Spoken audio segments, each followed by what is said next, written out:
গাছগুলোতে এখন যত্ন নিব। আমি এখন সারযুক্ত পানি দিব, যদি একটু বেলা হয়ে গেছে তারপরে দিতে আমি বাধ্য, কারণ এই পানি আমার 3 দিন ধরে আমার বালতিতেই আছে। এখন আমি চিন্তা করলাম এই পানিগুলা সাথে সারগুলো মিশে আমি গাছগুলোতে দিব। আমি নিয়মিত এই গাছগুলোতে এই সারযুক্ত পানিগুলো দিই বিধায় আমার গাছের অন্য কোনো খাবার লাগে না। এই দেখুন প্রতিটা গাছ দেখুন কত সুন্দর, আলহামদুলিল্লাহ সতেজ।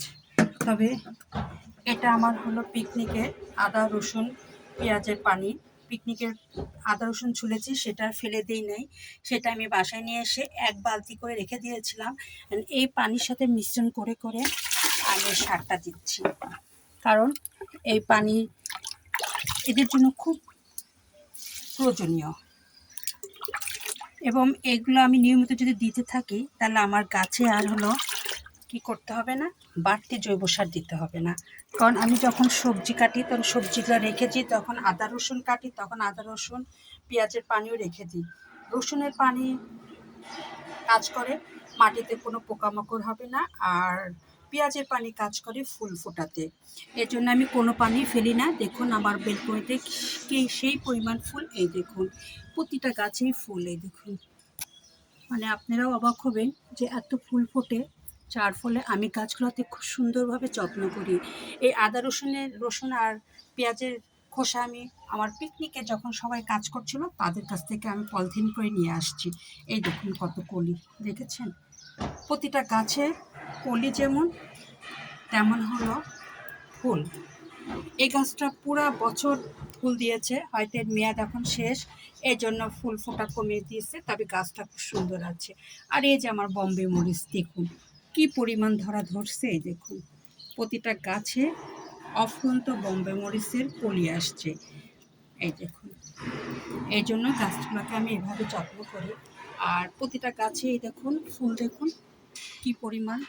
এই জন্য 1 গাছে 3 ফুল, কেন জানেন? আমার পরিচর্যার কারণে। আর এই কারণে আমি একটু কষ্ট করি। আমার পুদিনা পাতা 4-5 দিন ধরে খেয়াল করা হচ্ছিল না, প্রায় মারা যাওয়ার পথে আমি আবার একে পানি দিয়েছি, সার দিয়েছি, আবার সুন্দর হয়ে উঠেছে। এই দেখুন আমার মানি প্লান্ট। আর প্রতিটা দেখুন,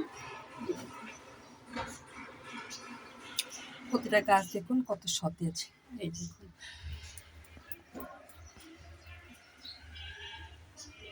আমার বেলকনিতে সব ধরনের আপনি গাছ পাবেন, ক্যাকটাস, স্যাকুলেন্ট, তারপরে হলো ফুল ধরা, ইনডোর সব। এই দেখুন একটা ইনডোরের গাছ, এটা শুধু বড় হতেই আছে হতেই আছে।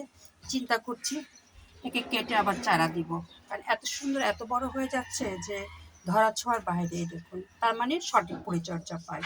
এখন আমি গাছগুলোতে পানি দিব, এই সারযুক্ত পানি।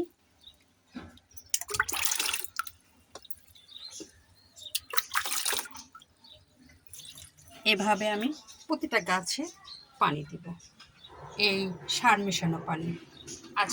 কালকে রাতে চিন্তা করেছিলাম, আজকে সকালটা কার্যকারী করছি।